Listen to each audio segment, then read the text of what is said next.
So let me begin with that. Greg Larson, our former planning director, currently town manager. Greg is going to talk a little bit about the environment that we are trying to do economic development in. Thanks, Greg. Hey, Bill, I'd appreciate a 5-minute warning so I can avoid that whistle at the 10-minute mark. So, good. Well, good news for the weekend. I just drove over Highway 17 and it's already starting to fill up with the weekender traffic. So good news for the hospitality industry this weekend, and we're doing our share.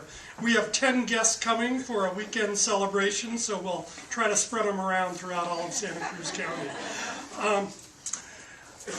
I am here, and one of my hats I wear is Los Gatos Town Manager, so I have to do a quick sales pitch on that. We have been voted just recently the best downtown of Silicon Valley for the 6th year in a row by the readers of the San Jose Mercury News. And we're also the home of Netflix. I know we've been the envy of many jurisdictions who wish they were getting the sales tax off the DVDs, but that's actually a rapidly declining revenue stream. We're looking more to being the home of the future of Netflix as a worldwide streaming leader in video, and they are our largest corporate client. But I'm actually here not wearing my Los Gatos hat, because I'd like to speak frankly as a resident of Santa Cruz and as the former chief deputy to the state controller and chief of staff to the state controller. And so I'm not using PowerPoint, which I'm usually addicted to. And I'm going to speak frankly because I hope that will encourage my colleagues to speak frankly, to you to ask tough questions, and for the discussions at the table to be as meaningful as possible.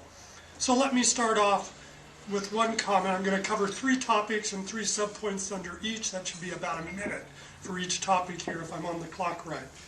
First topic is the state is the enemy of local government, Democrats, and business. Apologies to my state colleagues here, but I say that as a former state official. Let's start off with the business community. Budget is a sham that was just adopted. It is based on false premises and illegal takings. It is decimating higher ed, dramatically raising tuition hikes. It's keeping K-12 education at one of the lowest levels in the nation. And as we've learned, it is based on aggressive estimates of revenue, including a taking of $1.7 billion from local government. And we'll now move to the local government piece. On the last night of the budget adoption, and thank goodness they got a budget this year, and it was roughly on time. I'm sure losing their paychecks had nothing to do with it. But on that last night, they ended up taking away millions more from local government in a hidden action that is, for just the town of Los Gatos, is taking away $100,000 that has gone previously to support public safety, parks, and the like. And that was through a reallocation of VLF funds. But more significant is the blackmail over redevelopment, the threatened elimination of redevelopment, which for Santa Cruz County alone, if it's upheld, could take as much as $20 million in local tax dollars from Santa Cruz, Capitola, Watsonville, Scotts Valley, and Santa Cruz County. It is a theft of local funds, your funds, that pay for public improvements, pay for infrastructure, pay for economic development, and the like. And even worse, if we participate in this, it becomes an ongoing taking for Santa Cruz County of $5 million a year. Now, the League of Cities and California Redevelopment are threatening and will be suing the state over what we think is a blatant violation of the Prop 22 that was overwhelmingly approved by the voters in the last election. But it's still a threat to us, and it prevents us. We have an affordable housing project. We're ready to move on. That action has been frozen till October 1. Nothing can happen locally till October 1 or until the inevitable court cases on redevelopment are resolved. Both of those, the hurting of public education, the hurting of our business community, the hurting of local government, is where I think the Democrats in this community, since that is the majority of our community, should also have concern. We are taking the public's lack of trust in the state government, and we're forcing it down on local government, tying our hands, taking away the resources of what we need to do at the local level to support job growth, to support a clean environment, to support all we want here. And I worked extensively in the 80s with the Democratic Party, and Democrats do believe there is a responsible role for government in the pursuit of life, liberty, and happiness. That requires trust in government. And what the state is doing is yanking the underpinnings of that trust in government out from underneath the public agenda, the democratic agenda, the local agenda, and the business agenda. Second point I wanted to cover is for local government, we're on our own. The state's already taking funds from us, as I've talked about, and the federal dollars that we've relied on as part of the stimulus package that have been so wonderful are starting to dry up. Santa Cruz and Silicon Valley have both made extensive use of those stimulus funds, which have propped up employment and economic activity in our communities.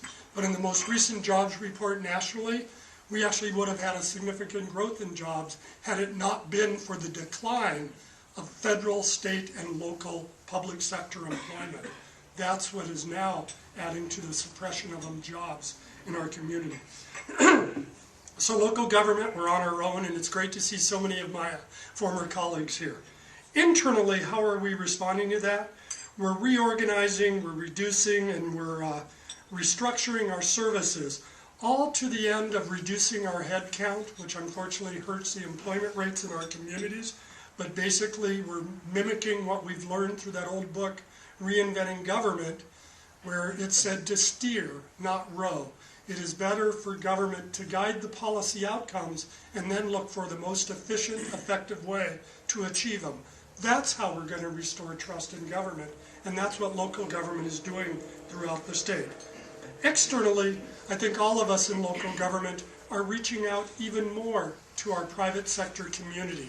I know I talk almost weekly now with our largest taxpayer, Netflix. Part of that is due to their new headquarters. We're taking to council in 2 weeks, but it's also just reaching out to businesses large and small to make sure we're addressing the concerns for economic vitality in our community, which then translates to jobs for our residents and economic activity and income for our schools and town. Downtown remains a key focus.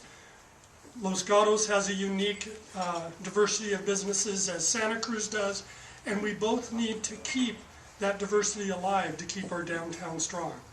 But really, when I look ahead for Santa Cruz County, I think about sustainability. And environmentally, we all know we are part of the Monterey Bay environmental region, surrounded by the beautiful Santa Cruz Mountains. It's where I live here. It's the cleanest air within driving distance of Silicon Valley. That's hard to turn down. We can control what we eat and drink. It's hard to control what you breathe, except by where you live. So that Monterey Bay is our environmental cornerstone.